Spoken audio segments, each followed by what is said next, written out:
नमस्कार निवेशकों, मेरा नाम भारत पहल, मैं एक लीड फाइनेंशियल ट्रेनर हूँ मैकुलेट ट्रेनर्स पे।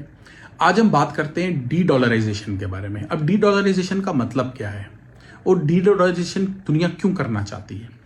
देखिए, डी डॉलराइजेशन का मतलब है कि हम डॉलर के ऊपर अपनी डिपेंडेंस कम कर रहे हैं। हम यानी दुनिया की कंट्रीज।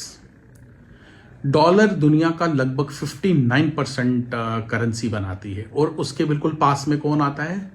20% पे यूरो करेंसी। बहुत दूर है डॉलर से। तो लगभग दुनिया को कंट्रोल करता है डॉलर। अब दुनिया चाहती है कि उस पर डिपेंडेंस घटाई जाए। तो एग्जांपल लेते हैं या हम ये जानने की कोशिश करते हैं कि ऐसा क्यों।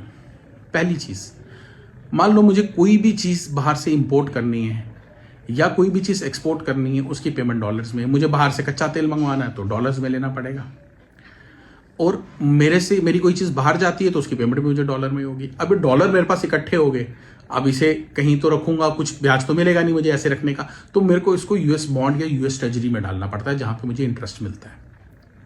यानी कि डॉलर में कमाया और उसके बाद में पैसा भी यूएस में रखा तो डबल डिपेंडेंस होगी यूएस में। कल को यूएस के हालात बिगड़ जाएं तो मेरी फाइनेंशियल सिचुएशन खराब हो सकती है।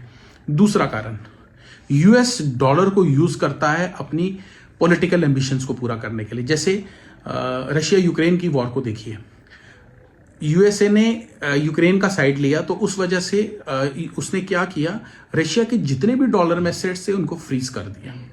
अब दुनिया की बहुत कंट्री सोचती हैं कि भैया अगर उनकी यूएस से बिगड़ गई तो वही ऐसा ना हो कि यूएस उनके एसेट्स भी फ्रीज कर दे। तो इसलिए वो यूएस के अलावा बाकी कंट्रीज की करेंसी में भी डील करना चाहते हैं। जैसे ब्रिक्स करेंसी की बात हो रही है, या इंडिया ने रशिया के साथ में यूक्रेन वॉर के दौरान रुपए में डील किया, चाइना डील कर रहा है दुनिया के साथ में, तो लोग थोड़ा सा करना शुरू कर दिया है।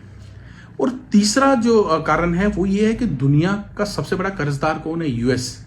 और वो मनी प्रिंट करता जाता है, दुनिया का बहुत बड़ा कर्जदार है, मनी प्रिंट करता जाता है, और उसका साल का जो इंटरेस्ट कर्जे का आता है लगभग $1.25 ट्रिलियन के आसपास है।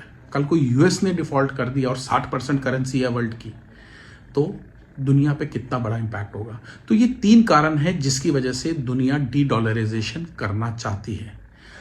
तो इसमें क्या हम कामयाब हुए हैं? 2001 में यूएस का शेयर 70% होता था, आज वो 59% पे आ गया। तो थोड़ा फर्क तो पड़ा है, लेकिन यूएस डोमिनेटिंग करेंसी रहेगा वर्ल्ड की थोड़े लंबे समय के लिए। डी डॉलराइजेशन होने में अभी समय लगेगा। तो ऐसी जानकारी के लिए बने रहिए। Thank you.